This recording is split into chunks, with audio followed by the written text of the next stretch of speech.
తేలికైనటువంటి హృదయంతో బయటికి వెళ్ళటానికి, ధైర్యం కలిగిన హృదయంతో బయటికి వెళ్ళటానికి ప్రభు సమయాన్ని మన కొరకు నిర్దేశించి నియమించిన విధానం మనము ఎంతైనా మర్చిపోకూడదు.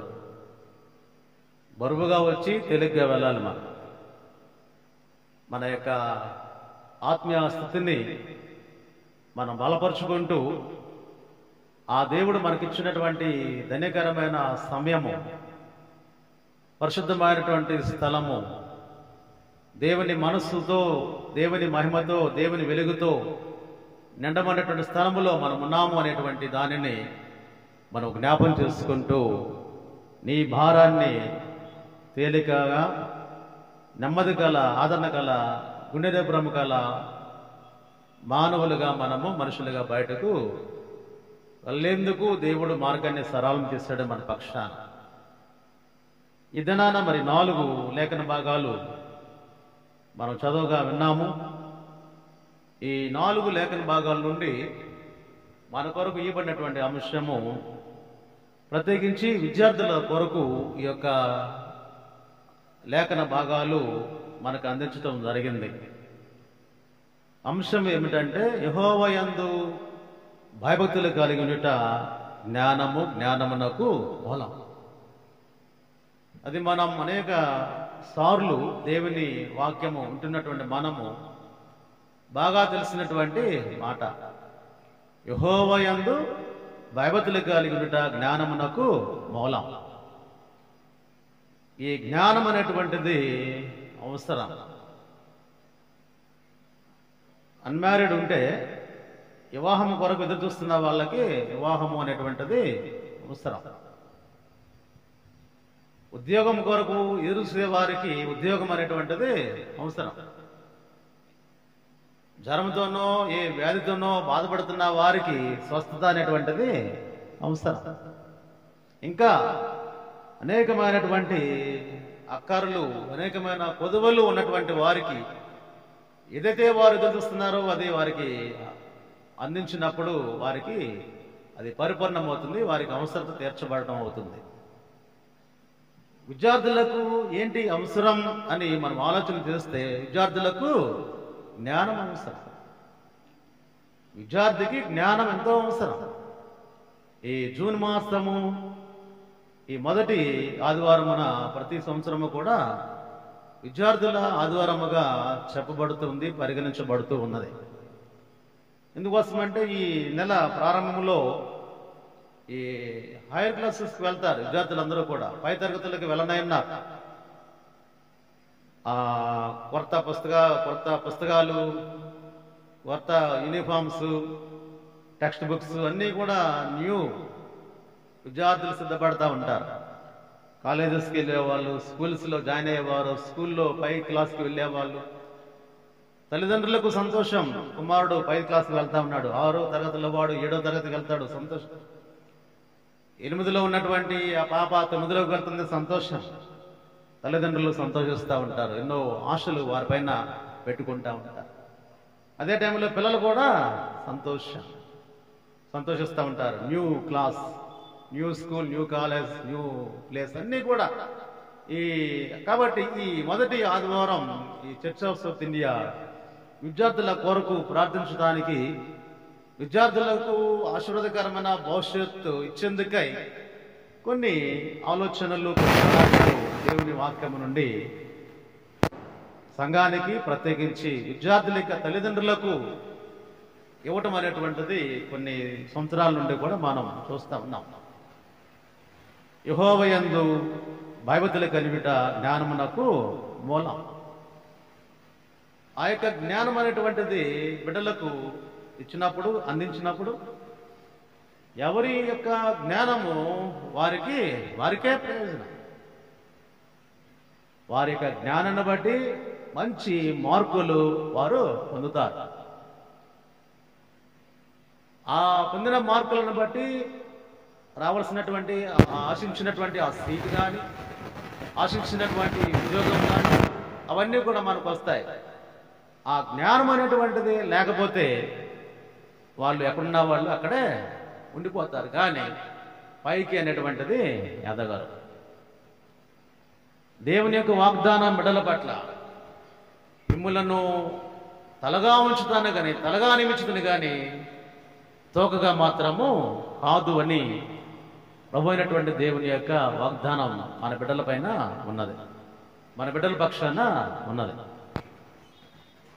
అలాగే ఆయన వాగ్దానం ఇచ్చి మరువని దేవుడు కనుక మన బిడ్డల యొక్క క్షేమము, మన బిడ్డల యొక్క ఘనత, మన బిడ్డల యొక్క ఉన్నతమైనటువంటి స్థితిని ఎలాగా మనం పొందగలం అనేటువంటిది వాక్యము నుండి ఈరోజు మనము గ్రహింపబద్ధమై ఉన్నాం. చదివినటువంటి వాక్యాల్లో మరి మనకి సుపరిచితమైనటువంటి వాక్యమే మొదటగా మనం చదవటం జరిగింది. మొదటి రాజుల గ్రంథం 3వ అధ్యాయం చదివాం.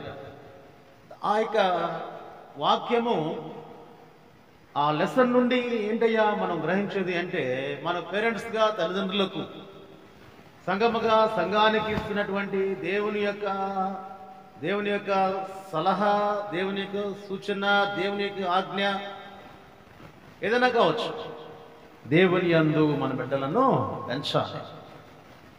ఇది ఫస్ట్ పాయింట్. దేవుని యందు మన బిడ్డలను పెంచాలి. అదే పేరెంట్స్. దేవుని సన్నిధిలో వారిని మనము నిలపాలి. మనం చర్చిలో ఉంటే, మన దేవుని మందిరములు అంటే వారి బయట ఉండకూడదు, లేదా ఇంట్లో ఉండకూడదు, రోడ్ల మీద ఉండకూడదు. మనము కుటుంబములుగా దేవుడు ఆశీర్వదించి కుటుంబాలుగా కట్టబడినప్పుడు దేవుడు మన పైన ఉద్దేశం ఉంటుంది, దేవునికి ఉద్దేశం ఉంటుంది. భార్య ఎక్కడుంటే భర్త ఎక్కడో, భర్త ఎక్కడుంటే భార్య ఎక్కడో, భార్య భర్త ఎక్కడ ఉంటే పిల్లలు ఎక్కడో, అది దేవుని యొక్క చిత్తం అనేటువంటిది కాదు అని మనం గ్రహించాలి. దేవుని వాక్యము ఏంటంటే, అస్తమాను నిన్ను ఆశీర్వదించేటువంటి మాటలే మనకు ఉండవు. ఒక్కోసారి మనల్ని ఖండిస్తూ ఉంటుంది వాక్యం. దేవుని వాక్యము మనకు బుద్ధి చెబుతూ ఉంటుంది. మన యొక్క క్షమం కొరకు, మన యొక్క మేలు కొరకు దేవుని వాక్యము ఖండిస్తూ ఉంటుంది మన నడతను, మన ప్రవర్తనను. అది మనము అంగీకరించలేము. నోరు తెరువు, దాన్ని బాగా నింపుతానంటే మనం సంతోషిస్తామంట. ఆహా, ఫుల్ ఫుడ్ అని. ఇంకా నేను ఇడువని విడబారంటే అది ఒక సంతోషం. ఇలాగా మనకు అనుకూలమైనటువంటి వాక్యము, అనుకూలమైన వాగ్దానం కొరకే మనం ఎదురు చూస్తూ ఉంటాం. కానీ మనకేదైనా మన ప్రవర్తనను ఖండించేటువంటి వాగ్దానం మనకు వస్తే కొంత మనం జీర్ణించుకోవటం కష్టం.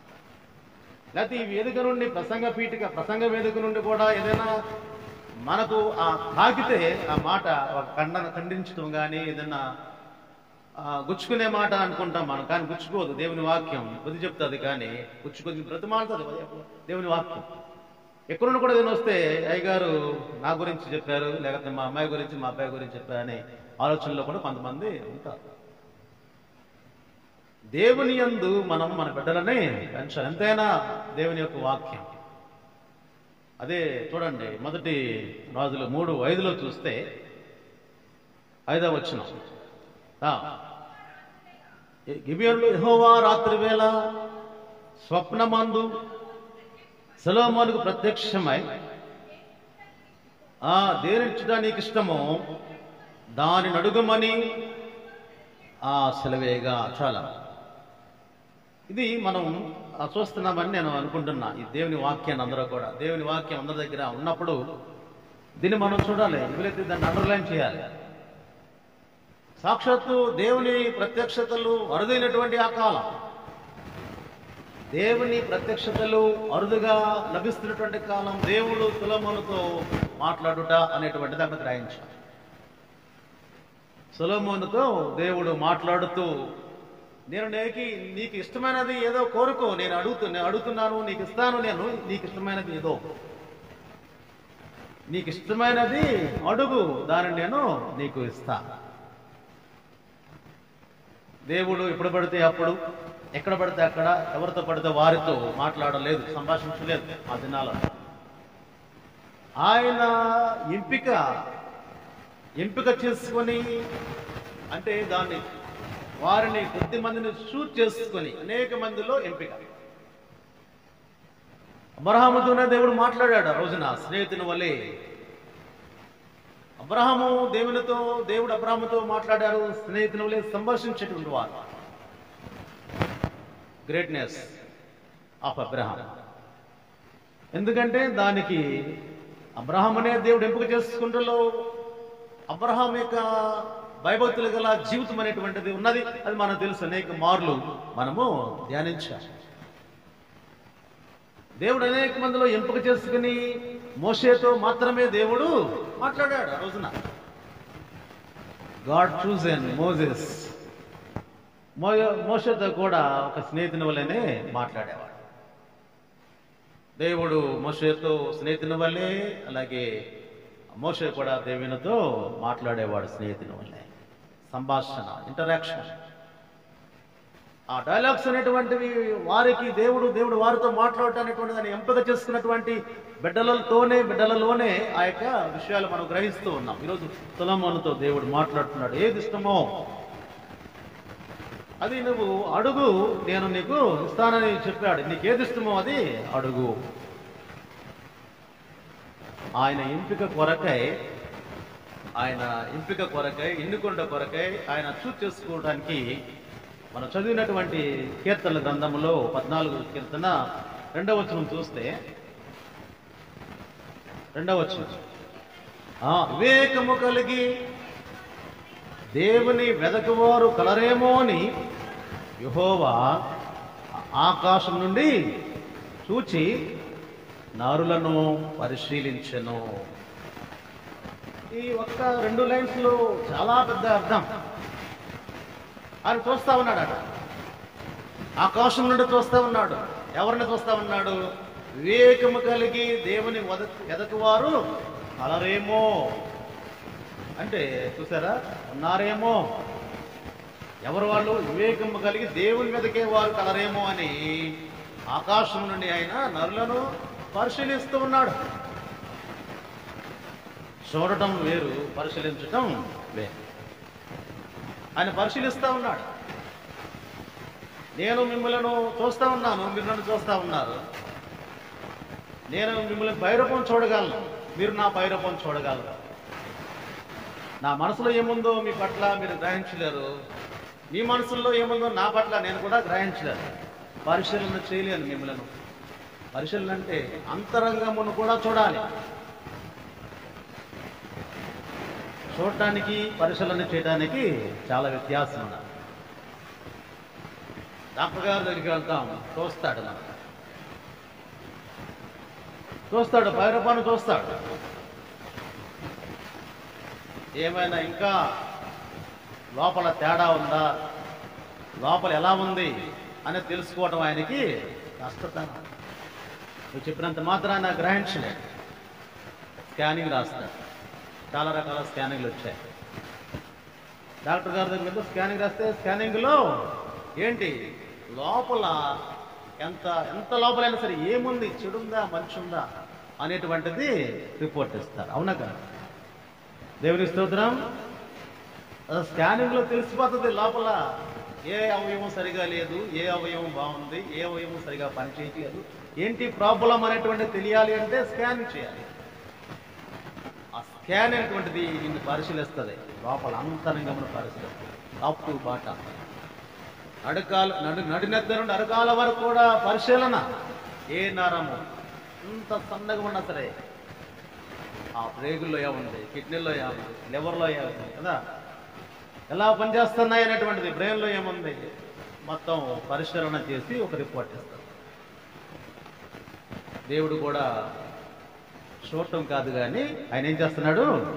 పరిశీలన చేస్తాడు. లోపల నీ హృదయం ఎలా ఉంది, ప్రార్థన భారం ఎంత ఉంది, ఆసక్తి ఎలా ఉంది, ఆయన ఎడల, దేవుని సేవకుల ఎడల, తోటి వారి ఎడల నువ్వు ఎలా ఉన్నావు, నీ ఆలోచన ఏంటి, తలంపు ఏంటి, అసలు ఇంకేంటి, ఏ టు జెడ్ అంతా కూడా ఆయన స్కాన్ చేస్తారు, పరిశీలిస్తున్నారు. ఆకాశం నుండి ఎవరిని వివేకము కలిగి దేవుని వెదకువారు కలరేమో అని ఆయన పరిశీలిస్తూ ఉన్నాడు. స్కాన్ అయిన తర్వాత రిపోర్ట్ ఇస్తారు. రిపోర్ట్ని బట్టి డాక్టర్ గారు మందులు రాస్తారు. దేవుడు కూడా పరిశీలన చేశాడు ఆ రోజు. తర్వాత వచ్చిన చూస్తే రిపోర్ట్ ఇస్తున్నాడు, దేవుడే రిపోర్ట్ ఇస్తున్నాడు. వారందరూ దారి తొలగి బొత్తిగా చెడిపోయారు. మేలు చేయవాడు ఎవరూ లేరు, ఒక్కడే లేడు. ఆయన ఎప్పుడు చేసుకుందాం అనుకున్నాడు, చూడాలనుకున్నాడు, దీవించాలనుకున్నాడు, హెచ్చించాలనుకున్నాడు, మాట్లాడాలనుకున్నాడు. కానీ ఏమందంట, అందరూ కూడా బొత్తిగా చెడిపోయారు. ఆ స్కానింగ్లో, దేవుడు చేసే స్కానింగ్లో బొత్తిగా చెడిపోయారు. ఆయన డిసప్పాయింట్ అయ్యాడు. ఆయన చింతిస్తూ ఉన్నాడు, వేదన చెందుతూ ఉన్నాడు. మరి ఇక్కడ సొలొమోనును ఉపయోగిస్తున్నాడు. సొలొమోను కూడా చూశాడు ప్రభు. ఏం చేస్తున్నాడు సొలొమోను? 5వ వచనంలో మనం చదివాం కదా, 5 అంటే 4వ వచనం ఒకసారి చూస్తే, గిబియోను ముఖ్యమైన ఉన్నత స్థలమై ఉన్నది కనుక బలులను అర్పించుటకై రాజు సొలొమోను రాజు అక్కడికి పోయి బలిపీఠం మీద 1000 దహన బలులను అర్పించెను. ఏం చేస్తా ఉన్నాడు సొలొమోను రాజు అంటే? దేవునికి దహన బలి అర్పిస్తున్నాడు. 1, 2, 3, 4 కాదు, ఎన్ని 1000 దహన బలులను అర్పిస్తా ఉన్నాడు.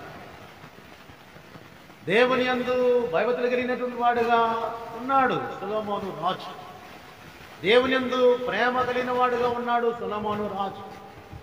1000 దహన బలులు. ఈరోజు మనం ఉపవాస ప్రార్థన చేస్తూ ఉంటాం, మామూలుగా విజ్ఞాపన ప్రార్థన చేస్తూ ఉంటాం, వ్యక్తిగతమైన ప్రార్థన చేస్తూ ఉంటాం. ప్రార్థన చేయుట ఈ సమయాన, ప్రతి నిబంధన కాలంలో ఈ సమయాన, పరిశుద్ధాత్మని కాలంలో ప్రార్థన చేయుట, పాత నిబంధనలో దహన బలి కూడా అంతే. సొలొమోను గిబియోను ఉన్నత స్థలమైనది కాబట్టి ఉన్నతమైన స్థలంలో బలిపీఠం మీద 1000 దహన బలులను. ఆ దహన బలి దేవునికి ఇంపైనటువంటిది. దహన బలి దేవునికి ఇష్టమైనటువంటిది. దేవుని చిత్తము కూడా అదే. ఆ దహన బలిలో నుండి వచ్చేటువంటి ఆ ధూపము, మనకు అర్థవంతంగా ఆ ధూపం అనేటువంటిది దేవుడు ఆగ్రహిస్తాడు. ఆయనకు ఇంపైనదిగా ఉంటుంది. ఆయన చిత్తము ఎరిగినవాడు సొలొమోను. ఆయనకు అనుకూలమైనది ఎరిగినవాడు, అనుకూలమైనది ఏమిటో ఎరిగినవాడు సొలొమోను. ఆయన ఇష్ట ప్రకారముగా నడవాలి అని ఆలోచన చేసినవాడు సొలొమోను. దేవునికి ఇష్టంగా బ్రతకాలి అనేటువంటి నిర్ణయానికి వచ్చినవాడు సొలొమోను. గనక దేవుని సంతోషపరచడానికి నిర్ణయించుకుని అమలు చేస్తా ఉంటాడు. దేవునికి ఇష్టమైనది చేయాలి. దేవుడు అనుకూలముగా అనుకోవాలి. నాకు అనుకూలమైనది నా కుమారుడు చేశాడు అని ఆయన ఆలోచన చేయాలి. దేవునినే ఆలోచన చేసే రీతిగా సొలొమోను ప్రవర్తన ఉన్నది. దేవుడు ఆలోచన చేస్తా ఉన్నాడు, నా కొరకు నా కుమారుడు ఇన్ని చేస్తా ఉన్నాడు. 1000 దహన బలులు. యోబు దహన బలులు అర్పించేవాడు ప్రతిదినం బిడ్డల కొరకు. దేవునికి ఇష్టమైనది అది నాన్న. ఈ దినాన నీవు మోకరించి నువ్వు ప్రార్థిస్తే దేవునికి ఎంత ఇష్టమో ఆ దినాన దహన బలులు అర్పించినప్పుడు దేవునికి అంతే ఇష్టం. ఆలోచన చేస్తా ఉన్నాడు దేవుడు. దేవుని ఆలోచన సొలొమోను గురించి ఆలోచిస్తున్నాడు. దేవుడు సొలొమోను గురించి చింతిస్తూ ఉన్నాడు. ఆయన ఆలోచనలో పడేశాడు సొలొమోను. ఎలీషా ఆలోచిస్తున్నాడు. మనకు తెలుసు ఎలీషా ఆలోచన చేశాడు. అప్పటి వరకు చేయలేదు ఆలోచన. ఆ షూనేములో ఉన్నటువంటి ఆ స్త్రీ ధనురాలు ఎప్పుడైతే ఎలీషా కొరకు ఇంటి మీద, తన డాబా మీద గది కట్టించిందో ఆ భర్త అనుమతితో, అప్పుడు ఆలోచన చేస్తాం. గది కట్టి తన సొంత డబ్బుతో మంచం తయారు చేయించి, బల్ల తయారు చేయించి, దీపం తయారు చేయించి, దీపస్తంభం తయారు చేయించి, పీట తయారు చేయించి, అన్నీ కూడా సదుపాయాన్ని అమర్చింది. సదుపాయంగా ఉండేలా చేసింది తన భర్త అనుమతిస్తుంది. ఎలీషా ఆ ఊరు వస్తా ఉన్నాడు, వెళ్తా ఉన్నాడు వాక్యాపదేశానికి ప్రార్థించడానికి ప్రజలకు. ఈమె చేసినటువంటిది ఆ సత్కార్యం, దేవుని దృష్టికి సత్కార్యంగా ఇచ్చింది. ఎలీషా ఆలోచన చేస్తాం, ఈమె నా కొరకు గది కట్టింది తన సొంత డబ్బుతో.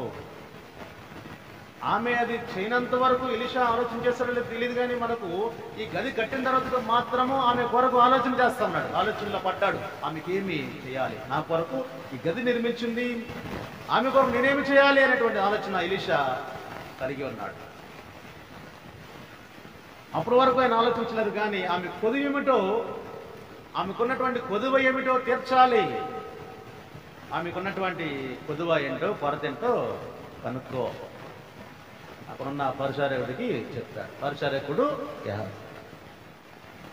ఆమె చేసినటువంటి పనిని బట్టి ప్రవక్త ఆలోచన చేస్తూ ఉన్నాడు. మనం జాగ్రత్తగా వాక్యాన్ని అర్థం చేసుకోవాలి.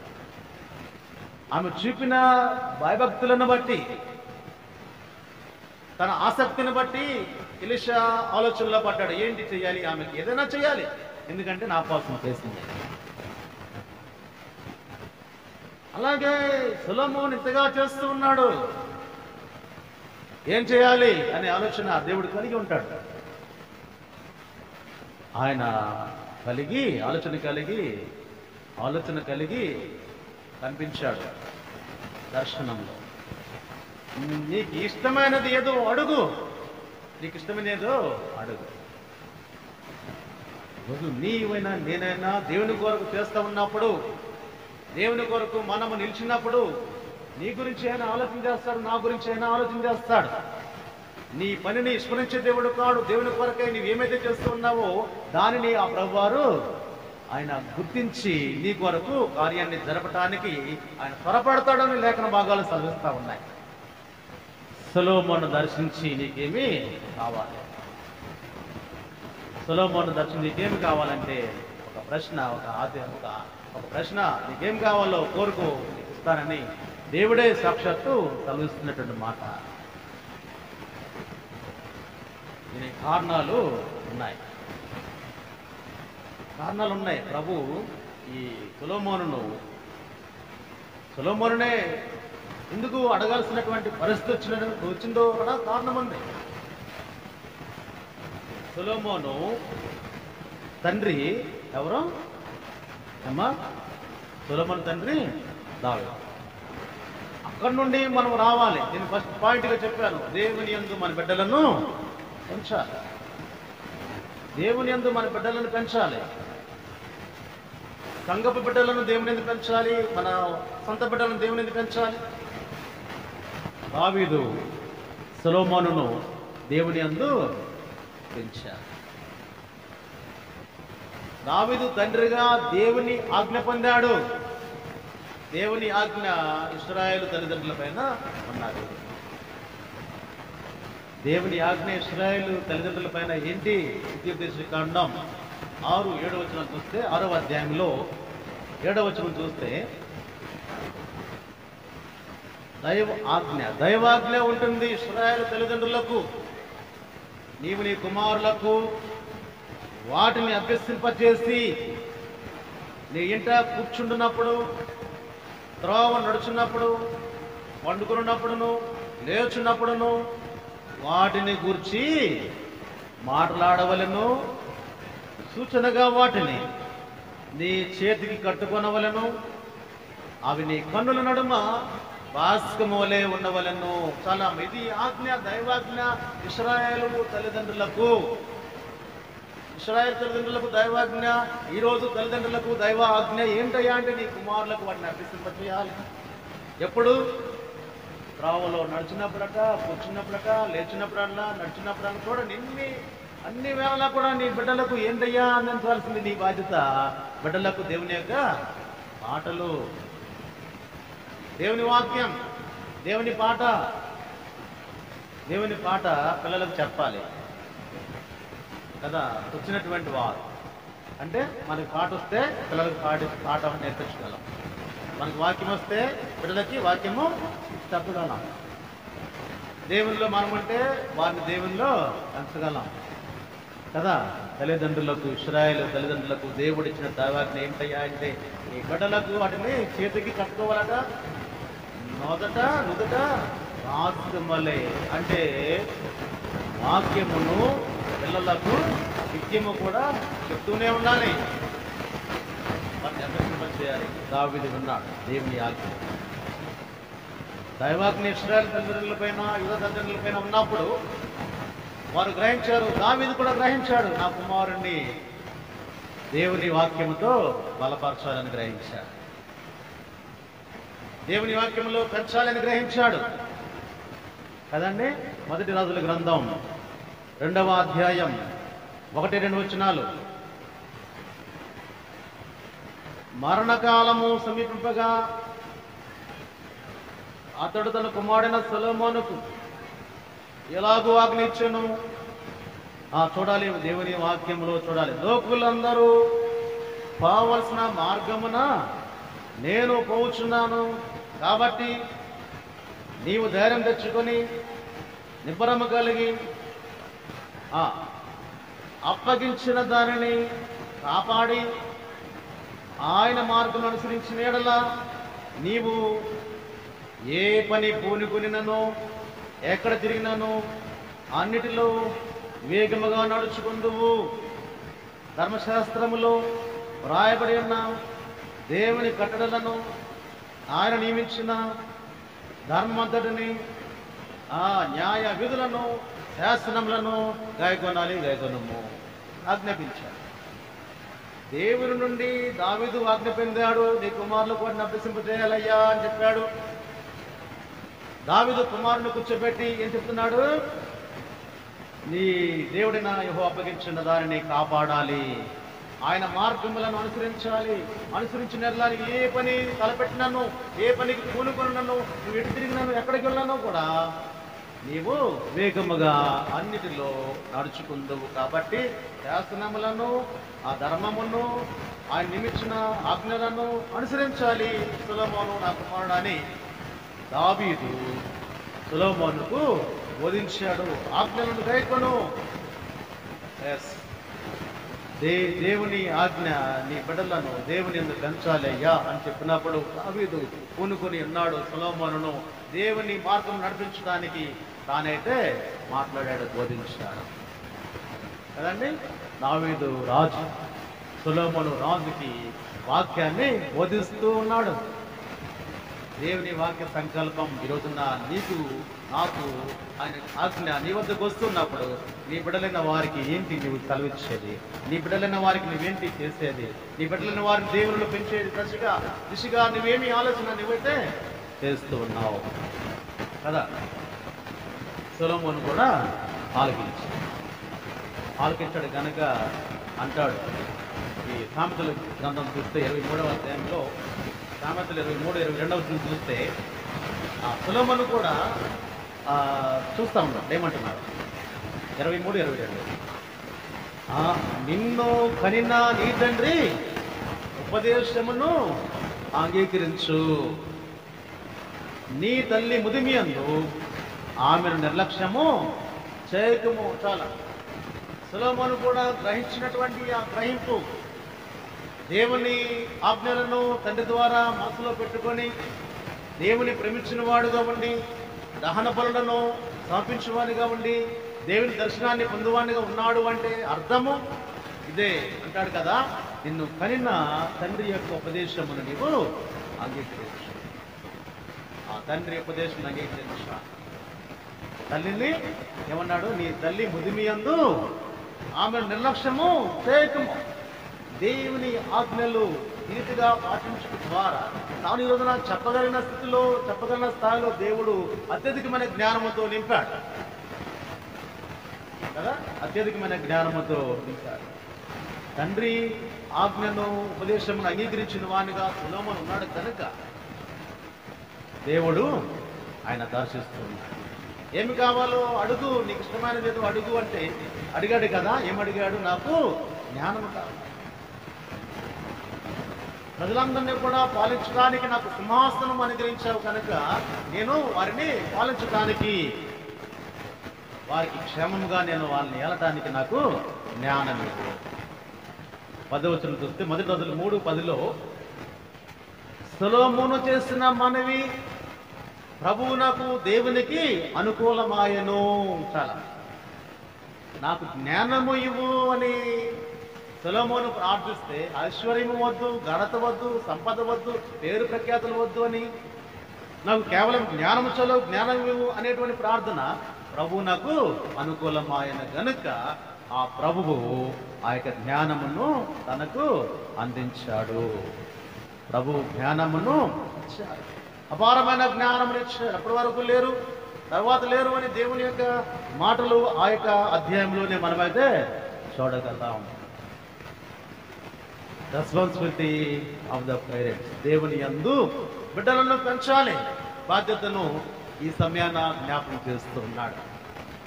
తల్లిదండ్రులు బిడ్డలను దేవుని పెంచినప్పుడు చూడండి, దేవుని సన్నిధికి ఉన్నటువంటి బిడ్డలు, దేవుని పరిచర్యలో దోహదపడుతున్న బిడ్డలు, దేవుణ్ణి యందు ఆనందిస్తున్న బిడ్డలు, దేవుని యందు ఆధారపడిన బిడ్డలు, దేవునికి భయభక్తులు కలిగిన బిడ్డలు, వారి యొక్క మార్గము ఉన్నతమైన మార్గం. నేను చూస్తూ ఉంటాయి ఆ చోట్ల చాలా సంఘాలు, చాలా మందితో ఈ ఇంటరాక్షన్ సంభాషణ ఉంటుంది. చాలా మంది యొక్క మనస్తత్వాలు, చాలా మంది యొక్క ప్రార్థన జీవితాలు చూసిన వాణిగా నేను గ్రహింపు ఏంటంటే, గ్రహింపు చిన్నదైనా పెద్దైనా దేవుని సేవలో పరిచర్యలో సహాయపడుతూ దోహదపడుతున్నటువంటి కుటుంబాలలో ఉన్న పిల్లలు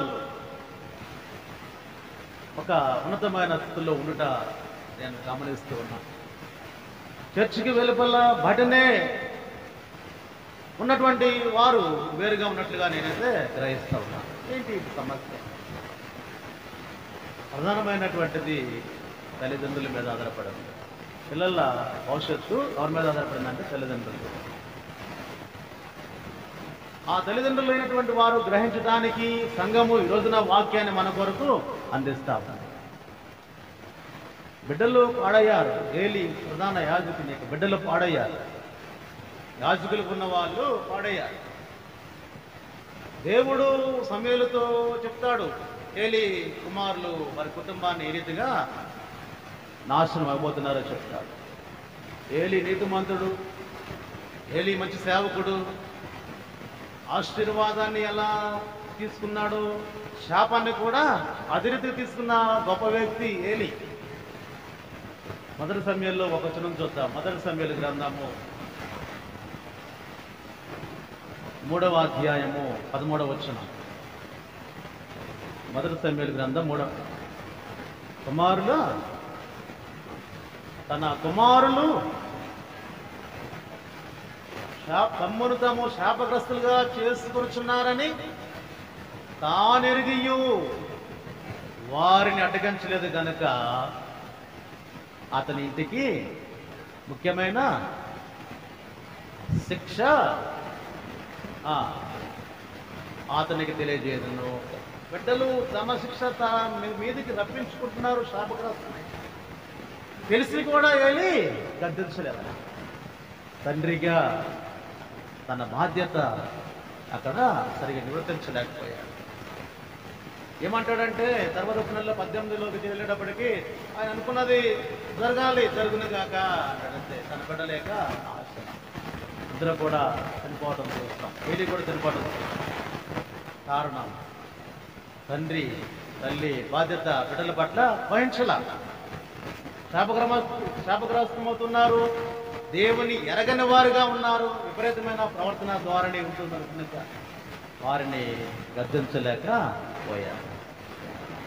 గద్దించలేని స్థితిలో ఆ తండ్రి ఉన్నప్పుడు బిడ్డలు ఉచ్చలవిడిగా పాడైనటువంటి పరిస్థితి.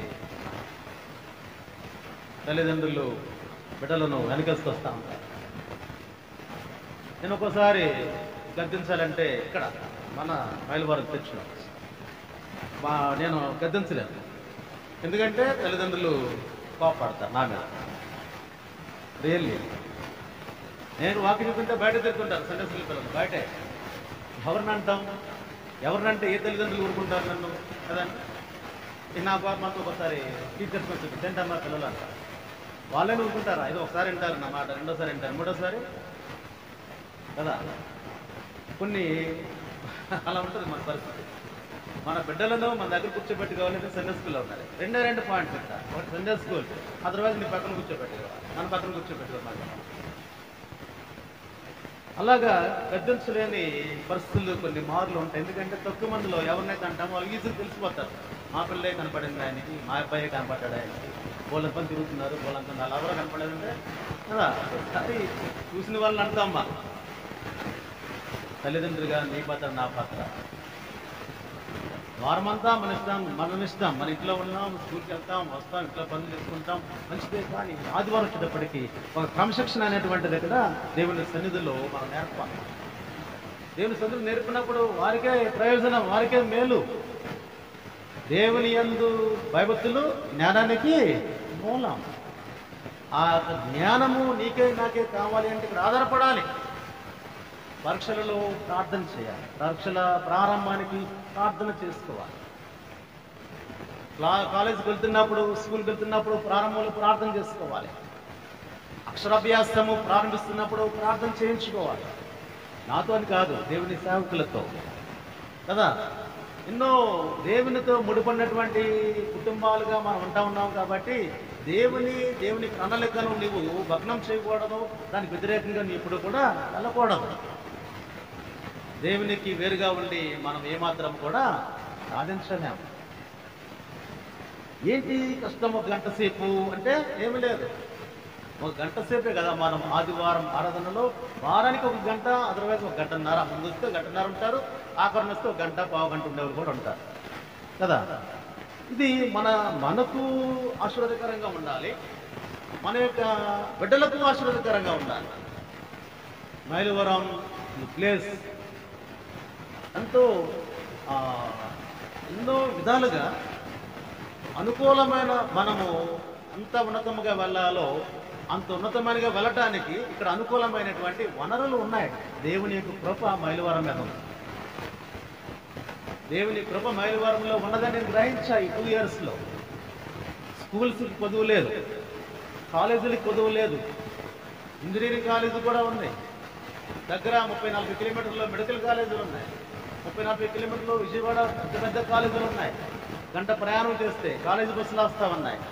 ఇన్ని అనుకూలమైనటువంటి వాతావరణం దేవుడు మనకు చేశాడు. రోడ్డు పక్కన మనల్ని ఉంచాడు, హైవే పక్కన ఉంచాడు. ఎటు చూసినా సరే ఎంత ఇది చిన్న ఊరిలో అన్ని వనరులు, విస్తారమైన ఎడ్యుకేషన్ ఇన్స్టిట్యూషన్స్ ఉన్నాయి. మన దేశము ఫ్రీ ఎడ్యుకేషన్ సిస్టమ్. కొన్ని దేశాల్లో అయితే డబ్బులు కట్టాలి చదవాలంటే, మన దేశం ఫ్రీ ఎడ్యుకేషన్ సిస్టమ్ అంటే ఉచితంగా ఇచ్చే విద్య కదా.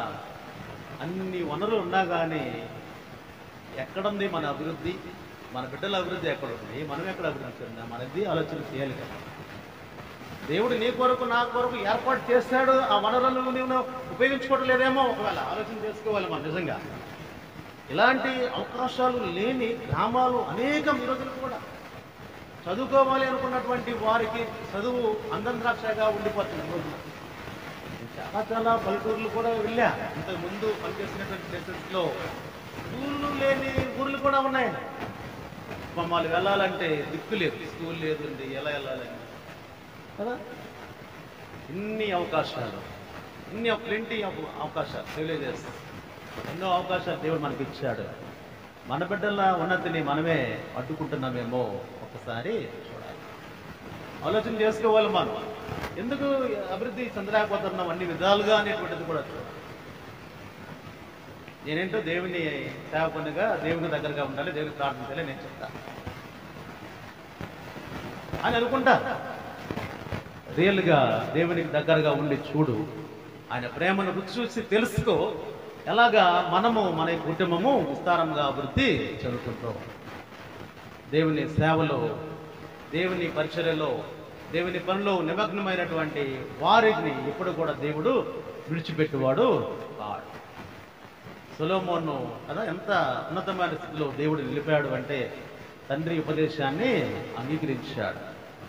తండ్రి ఉపదేశాన్ని అంగీకరించి ఎన్ని ప్రసంగి గ్రంథము రచించాడు, పరమగీతము రచించాడు, సామెతలు రచించాడు. సామెతలు చదివితే ఒక్కొక్కటి ఈ రోజున కూడా మనకి ఎంతగానో అపరిమితమైన జ్ఞానాన్ని అందించేటువంటి గ్రంథాలు. అట్లా మూడింటికి పేరు జ్ఞాన గ్రంథాలు అంటారు. జ్ఞాన గ్రంథములు, విజ్డమ్ బుక్స్ అంటారు. విజ్డమ్ బుక్స్ జ్ఞానము కంటే అఫీషియల్ పదం విజ్డమ్. ఆ విజ్డమ్ బుక్స్ అంటారు వాటిని.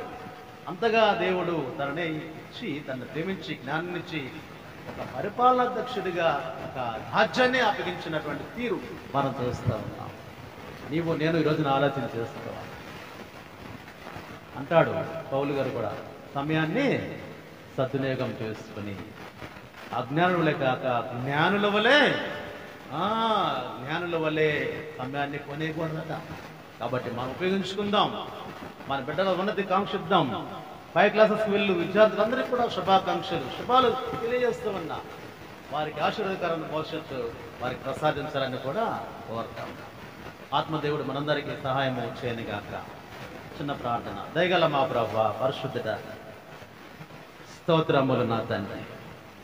ఈ ఉదయకాల దీవెనలు, ఉదయకాల ఆశీర్వాదాలు మెండుగా మాపై నిలిపించి మీరు మాతో మాట్లాడుతున్న విధానం బట్టి నీకే స్తోత్రం. ఇతన దీవెనలు, దీని ఆశీర్వాదాలు మెండుగా స్వీకరించమని, ప్రత్యేకించి మా విద్యార్థులందరినీ కూడా దర్శించమని యేసయ్య పేరట ప్రార్థిస్తున్నాము తండ్రి. ఆమేన్.